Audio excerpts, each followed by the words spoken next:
والذی یریکم آیاتہ، اللہ رب العزت وہ ذات ہے جو تم کو دکھاتا ہے اپنی آیات، وَيُنَزِّلُ لَكُمْ، اور اتارتا ہے تمہارے نفع کے لیے آسمان سے رزق کو۔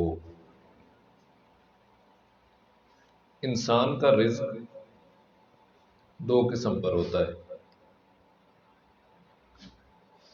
ایک رزق جسمانی ہے، کھاتے ہیں پیتے ہیں، ایک رزق روحانی ہے۔ تربیت دو قسم ہے نا، تربیت جسمانیہ، تربیت روحانیہ۔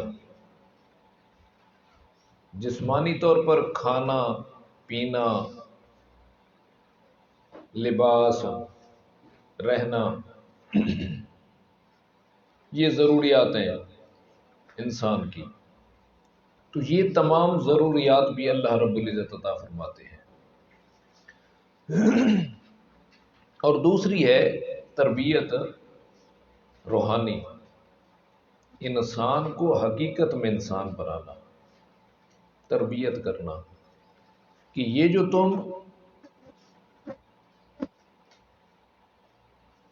رزق جسمانی حاصل کر رہے ہو،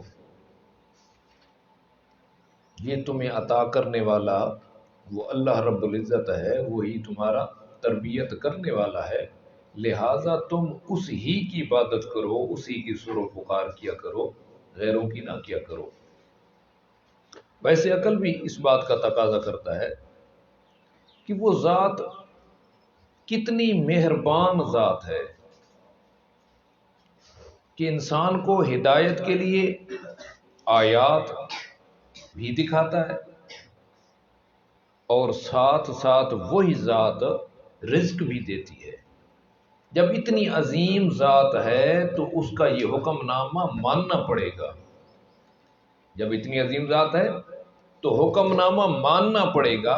ترغیب کے بعد ہے پھر دعویٰ فَادْعُوا اللَّهَ مُخْلِصِينَ لَهُ الدِّينَ، فَادْعُوا اللَّهَ مُخْلِصِينَ لَهُ الدِّينَ، پس پکارو تم اللہ تعالیٰ کو اس حال میں کہ خالص کرنے والے ہو اس کے لیے ساری پکاروں کو، خالص کرنے والے ہو اس کے لیے، اس ہی کے لیے ساری پکاروں کو۔ فد اللہ پر جو فا کھڑی ہے نا، یہ فا فصیحیہ ہے، مطلب یہ ہوتا ہے کہ شرط محذوف ہوتی ہے یہاں پر۔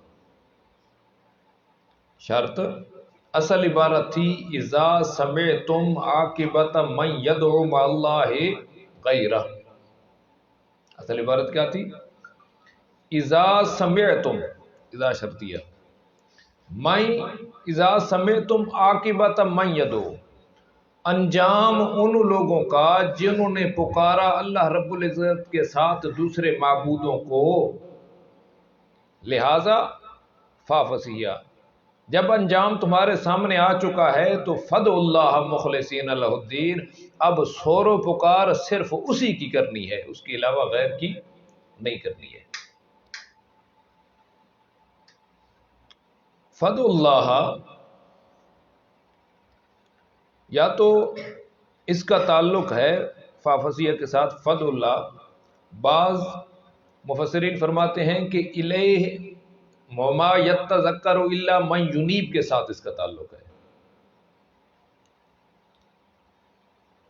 کہ ینزل لکم من السماء رزقا، اتارتا ہے تمہارے لیے آسمان سے رزق، یہ رزق سے مادہ رزق پانی مراد ہے، یعنی وہ اللہ رب العزت ایسی ذات ہے جو تمہارے لیے رزق کا مادہ اتارتا ہے، یعنی تمہارے لیے وہ روحانی رزق بھی عطا کرتا ہے، آیات کے ذریعے جسمانی رزق بھی عطا کرتا ہے، یہ ماں کے ذریعے۔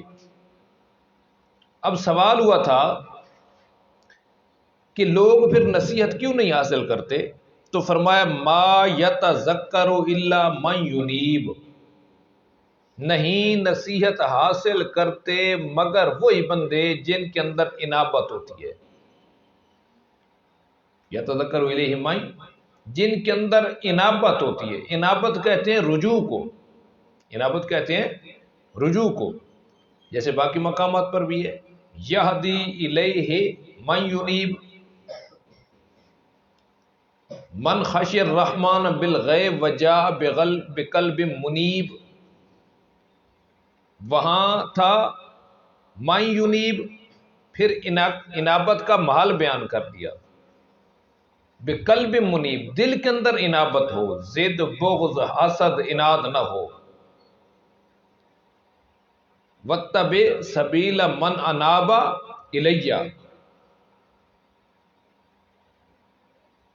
تو ما یتذکر الا من ینیب، یعنی انابت ہو. ینیب کا معنی ہوگا انابت، رجوع کرنا. یرجع عن الشرک، جو پہلے ناواقفی کی وجہ سے، لا علمی کی وجہ سے شرک کرتے رہے، اب ان کے سامنے مسئلہ توحید واضح ہو چکا ہے، تو من ینیب یعنی یرجع عن الشرک، وہ شرک سے لوٹ کر توحید کی طرف آ گئے. تو فدع اللہ، جب شرک سے تم لوٹ آئے ہو تو پھر صرف اللہ کو پکار. فدع اللہ مخلصین لہ الدین. اور بعض مفسرین فرماتے ہیں کہ فدع اللہ، یہ فافسیہ، یہ دعوے کا تعلق تمہید کے چاروں عنوانوں کے ساتھ ہے. یہ چاروں عنوانوں کے ساتھ تمہید کا تعلق ہے. یعنی جب یہ سب کچھ تم سن چکے ہو تو پھر اس حکم نامے کو نہ جھٹلاؤ. تمہیں پتہ چل چکا ہے کہ بڑا مہربان ذات ہے، تمہیں اپنی نشانیاں آیات بھی دکھاتا ہے، تمہیں رزق بھی دیتا ہے، تو پھر اس کی بات کو ٹھکراؤ نہیں. فدع اللہ مخلصین لہ الدین. ما یتذکر الیہ من ینیب، نصیحت وہ حاصل کرتا ہے جس کے اندر انابت ہو. جو انابت نہ رکھتا ہو تو اس کو کہتے ہیں عنید، اناد سے ہے. عنید اناد سے ہے، جس کے اندر ضد ہو، تکبر ہو، اناد ہو، وہ پھر ہدایت اس کو نصیب نہیں ہوتی ہے.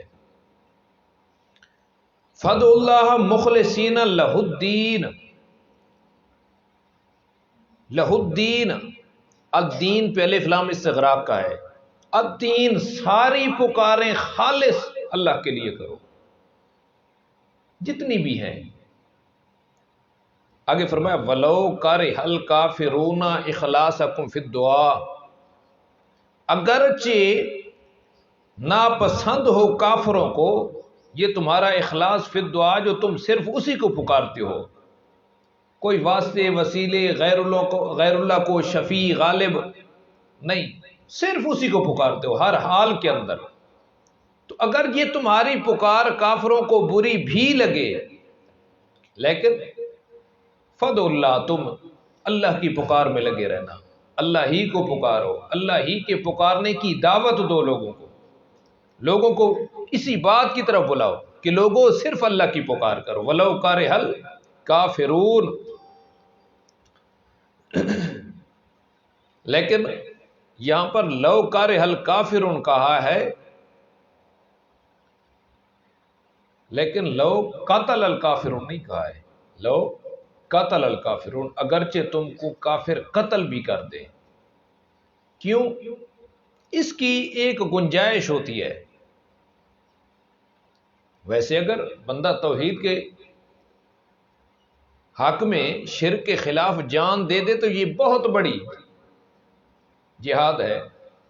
لیکن اگر حالات ایسے ہیں کہ آپ پر اکراہ کیا گیا ہے، جبر کیا گیا ہے، زبردستی کی گئی ہے، تو الا من اکرہ وقلبہ مطمئن بالایمان. الا من اکرہ وقلبہ مطمئن بالایمان، ہاں دل کے اندر ایمان کھڑا ہے. اگر کسی مقام پر آپ زبان سے صرف کلمہ کفر کہہ دیتے ہیں اپنی جان بچانے کے لیے، تو پھر اس کی گنجائش ہے. اس لیے کہا ولو کرہ الکافرون، اگرچہ کافروں کو برا لگے. رفیع الدرجات ذو العرش یلقی الروح من امرہ علی من یشاء، یہ رفیع درجات یہ آگے جتنی جو صفات ہیں نا یہ خبریں ہیں، ان سب کا مبتدا ہوا رفیع الدرجات، ہوا ضمیر مبتدا محذوف ہے، ہوا رفیع الدرجات وصف اول، ذو العرش دوسری صفت، یلقی الروح من امرہ علی من یشاء یہ تیسری ہے۔ رفیع کا معنی دو معنی استعمال ہوتے ہیں کلام عرب کے اندر، دو معنوں میں عام طور پر۔ ایک معنی کیا ہے بعض مفسرین نے رفیع الدرجات، رفیع کو مرتفع کے معنی میں کیا ہے، بلند، اور درجات کو صفات کے معنی میں کیا ہے۔ رفیع الدرجات مرتفع الصفات، بڑی بلند شانوں والا ہے، بڑی بلند صفتوں والا ہے، ایک بات۔ لیکن بعض مفسرین نے رفیع کو رافع کے معنی میں، رفیع کو رافع کے معنی میں ہے۔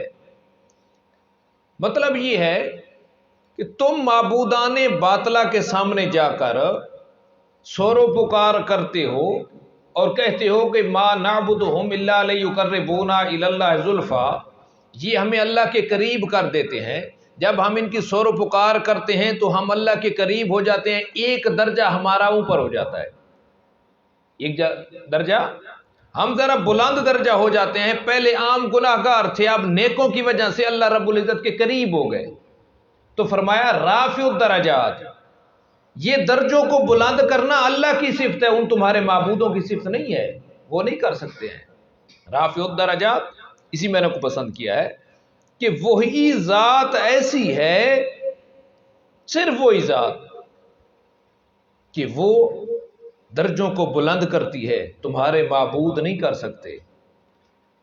اور یہی تو وہ علت ہے جس کی وجہ سے لوگ شرک کرتے ہیں کہ ہم اللہ کے قریب ہیں، یہ ہماری سیڑھی ہے، سیڑھی کے بغیر بندہ چھت تک نہیں جاتا ہے، تو نیک لوگوں کے بغیر بندہ اللہ تک کیسے پہنچ سکتا ہے؟ سیڑھی اور چھت کی یہ اس لیے آئی ہے کہ انسان اور چھت کے درمیان ذرا فاصلہ ہے، اسی چیز ہے۔ اللہ رب العزت فاصلے اگر مانو گے تو پھر اللہ رب العزت کا ہر جگہ ہونا تو ثابت نہ ہوا نا، جسم جسمانیات بن جائے گا نا۔ اللہ رب العزت جسم جسمانیات سے پاک ہے، نحن اقرب الیہ من حبل الورید، وہ تو رگ جان سے بھی قریب ہے، یہاں پر کسی واسطے کو لانے کی جگہ ہی نہیں ہے، ضرورت ہی نہیں ہے، حاجت ہی نہیں ہے، ضرورت ہوتی تو بندہ لاتا۔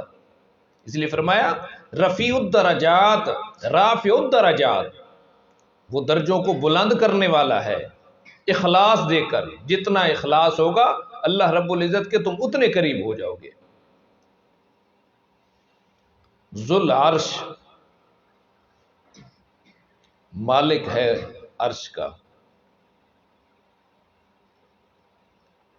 یہ عالم جسمانیات ہے اور ایک عالم روحانیات ہے۔ عرش سے جو نیچے نیچے ہے یہ عالم جسمانیات ہے، اس سے اوپر جو ہے نا وہ عالم روحانیات ہے۔ تو عالم جسمانیات کے اندر بھی وہی متصرف ہے، تمہاری حاجتوں کو پورا کرتا ہے، تمہارے درجات کو بلند کرتا ہے، اور عالم روحانیات میں بھی وہی متصرف ہے، وہاں سے اپنے پیغمبر، اپنے فرشتے بھیجتا ہے، اپنا کلام بھیجتا ہے لوگوں کی ہدایت کے لیے۔ رفیع الدرجات، ذو العرش، صاحب عرش، ہوا ذو العرش، وہ صاحب ہے عرش کا، عرش والا ہے، مالک ہے عرش کا، یہاں تک تو جسمانیات۔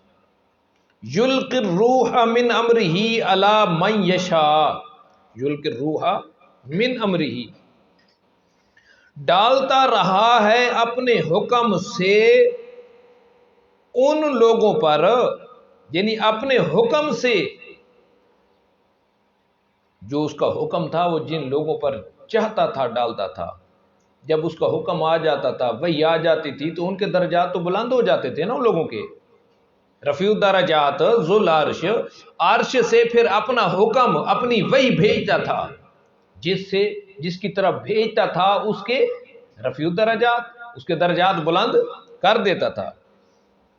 تو یلقی الروح، یا تو یہاں وحی کو روح اس لیے کہا گیا ہے کہ اس جہان نے باقی اس وقت تک رہنا ہے جب تک اس کے اندر اللہ کی وحدانیت لوگ تسلیم کرتے رہے۔ جب ایک بندہ بھی لا الہ الا اللہ کہنے والا نہ ہوگا، اللہ رب العزت اس کائنات کو ختم کر دیں گے۔ تو یہ وہی پیغام لا الہ الا اللہ اس کائنات کی روح ہے۔ جب تک کائنات کے اندر باقی ہے، کائنات باقی ہے، جب ختم ہو جائے گی کائنات بھی ختم ہو جائے گی۔ یلقی الروح من امرہ علی من یشاء، جس پر یلقی یہ فعل مضارع ہے، یا تو اس سے مطلق وہی مراد لیں، من یشاء سے پھر مراد سارے انبیاء ہوں گے، اور مضارع ماضی استمراری کے معنی میں ہوگا، یعنی ڈالتا رہا ہے۔ ویسے مضارع کے اندر حال استقبال کا معنی ہوتا ہے، لیکن کبھی کبھی جب کوئی قرینہ موجود ہو تو پھر میں نے کہ اس حال استقبال کے علاوہ بھی معنی مراد ہوتا ہے۔ تو یہاں پر ماضی استمراری بھیجتا رہا ہے، کیونکہ اللہ رب العزت نے تفضلاً اپنے ذمہ لیا تھا کہ لوگوں کو پیدا بھی کرنا ہے، ان کی تربیت بھی کرنی ہے۔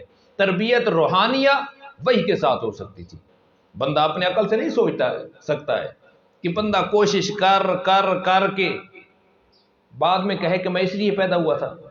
نہیں، اللہ رب العزت نے خود بیان فرماتے ہیں ما خلقت الجن والانس الا لیعبدون۔ انسان کی سوچ تو یہ ہو سکتی ہے کھانے کے لیے پیدا کیا ہے، پینے کے لیے پیدا کیا ہے، دنیاوی عزت کے لیے پیدا کیا ہے، پیسہ جمع کرنے کے لیے، محلات بنانے کے لیے، یہی انسان کی سوچیں ہوتی ہیں۔ اللہ رب العزت نے خود فرما دیا ما خلقت الجن والانس، تو یہ تربیت روحانی تھی، اللہ کے ذمہ تھی، تفضلاً اللہ رب العزت نے، اس لیے کہ یلقی الروح ڈالتا رہا ہے اس روح کو، وہی کو، جن بندوں پر چاہا اس نے۔ جو انبیاء جو تھے اللہ تعالیٰ کا چنیدہ بندے، ان کی طرف وہی بھیجتا رہا ہے اور ان کے درجات بلند کرتا رہا ہے، رفیع درجات۔ یا دوسرا معنی یہ ہے کہ الروح سے مراد قرآن لیں۔ دوسرا معنی کیا ہے؟ اس سے مراد قرآن ہے۔ ابن عباس سے بھی یہی ایک روایت ہے۔ اور پھر من یشاء سے مراد خاتم الانبیاء ہوں گے، تو پھر مضارع حال کے معنی میں ہوگا، حال مستقبل، یعنی اتارتا رہا ہے اپنے آخر الزمان پیغمبر پر اپنے بندوں میں سے، لِيُنذِرَ يَوْمَ الطَّلَاقِ، یہ غرض ہے اور انبیاء کا فریضہ ہے۔ اللہ رب العزت نے وحی کا سلسلہ یہ یلقی الروح کیوں رہا ہے، کیوں جاری کیا تھا، اور پھر علی من یشاء من عبادی کو منتخب کیوں کیا، لِيُنذِرَ يَوْمَ الطَّلَاقِ، تاکہ وہ ڈرائیں یوم الطلاق، اس ملاقات کے دن سے۔ یوم الطلاق یہ مبدل منہ ہے، وہ یوم الطلاق کون سا دن ہے؟ جو کہ یوم ہم بارزون، جس دن وہ بارزون ظاہر ہوں گے، جس دن وہ ظاہر ہوں گے۔ بارزون سے یا تو مراد خروج من القبور، یعنی وہ ڈراتے تھے اس دن سے جس دن سے بندوں نے قبروں سے زندہ ہونا ہے، قبروں سے، یا ظہور بحیث لا یسترہم شیء من الجبال او بناء او اکمیت، کہ اس دن یوم ہم بارزون، جس دن یہ زمین کی اونچ نیچ ختم ہو جائے گی، پہاڑ ختم ہو جائیں گے، عمارتیں ختم ہو جائیں گی، نہ ٹیلے رہیں گے، کوئی چیز نہیں رہے گی، زمین بالکل برابر ہوگی۔ جب زمین برابر ہوگی تو پھر کیا ہوگا؟ اس دن سے ڈرایا ہے، وہ دن ہے قیامت کا۔